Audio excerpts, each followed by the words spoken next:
not really in the middle, am I? G'day, I'm Simon. We're going to play a game of connections. Not that stupid game online where you have to get all of the groups of words together and then they don't make connections. We're going to start with the word bunnies and then we're going to move to the word kilograms. Bunnies to kilogram. We have two rabbits at our household, Tootsie and Waffles. And Tootsie reminds me of that movie called Tootsie that Dustin Hoffman was in, where he played a woman character and he had big glasses. It also reminds me of Magpie from the TV show Blinky Bill. Now, Blinky Bill was a show on when I was a kid. The Magpie lady was the teacher and her name was Mrs. Magpie and she had a merry voice.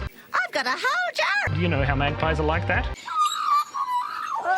She was a magpie, and they have beaks instead of bills, and she was an authority figure. Authority figure? She was authoritative, and she was a figure. She was a little bit like Mrs. McGonagall if she was inept and a lot more screechy. Now, Blinky Bill. Now, he didn't have a bill, because he was a koala. He wasn't a duck or a goose who would have a bill, or someone who has some sort of electrical service that they need to pay money for. They would also have a bill. Or if they were American, you'd have those paper bills. Yeah, we have plastic bills here in Australia. Much better for the ducks, because the bills last a lot longer. And American bills, they've got those little people on them. You know, like the president's, Washington, and his favorite food was peas, but they had eyes, and if you fold it right, you can make them blink, just like Cassandra. Not my wife, but Cassandra from Doctor Who was also a big flat sheet of a thing with eyes, and she would blink as well. Moisturize me. Anyway, that's just like the fact that Doctor Who is made in the UK, and the one thing that we all know that the United Kingdom has is rain, and rain is wet.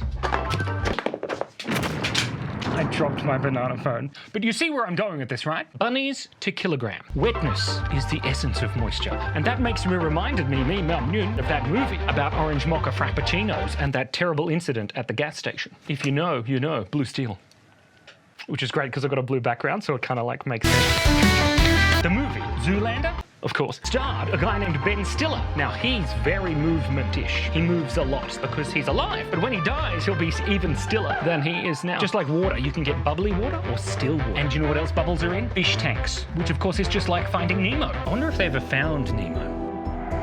And then Dory's like, just jump into the whale's mouth. Everything's going to be fine. And he says, how do you know? And she says, I don't, or something. And then she just jumps into the whale's mouth, which is fine. Because whales are technically carnivores because they eat shrimp or krill, as the case may be. But we'll talk about shrimp later on. Good old Ron, he's so good. Incidentally, the worst name for a fish and chip shop is Frying Nemo. Once or twice a decade. I also try some fish or some shrimp. And then I hate it. It's disgusting, it's awful, it's gross. Nobody should eat bugs from the sea.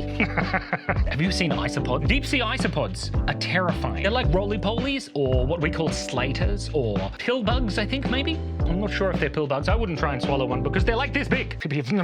But they're huge. Just like my grandparents were when I was a baby. There's quite a big size difference, despite the fact that I am 6'2" and 128 kilos, which is like 500 pounds in the Americans. But you see where I'm going with this, right? Bunnies to kilogram. So my grandparents, they were farmers. My grandmother, particularly, Grams, as we didn't call her. We called her Nanny Rose. Not because she could levitate or anything, or she'd get up slowly, although she did get up slowly quite a lot when she was getting a bit old. As I should know, I'm 41.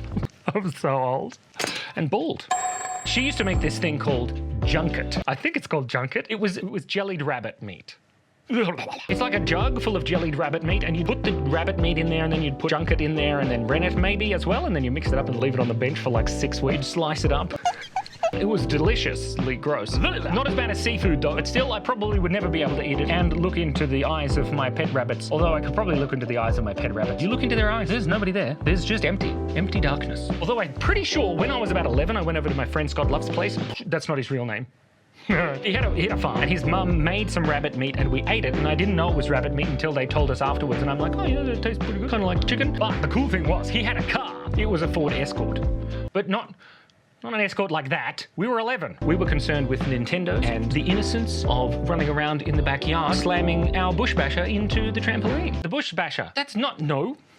Get your mind out of Urban Dictionary. A bush basher is a kind of car that you drive around that's unregistered on a farm. Anyway, my grandmother, Grams, as we didn't call her, as I told you earlier, she used to get the rabbit meat from somewhere. We all knew she had a lot of pent-up energy, mostly at nighttime. She would go outside with a big rock and a shovel, and she would go and she would acquire some rabbit meat. Now, lots of rabbits in Australia. They're not a native animal, and they're very dangerous. We had to build a fence like halfway across Australia for them. We'd got to keep them out. They're very offensive. She'd go outside, and what we would call those times at dusk were her kilograms. And that's how you get from bunnies to kilograms. Because Grams used to go outside and kill the bunnies. She wasn't Irish, though.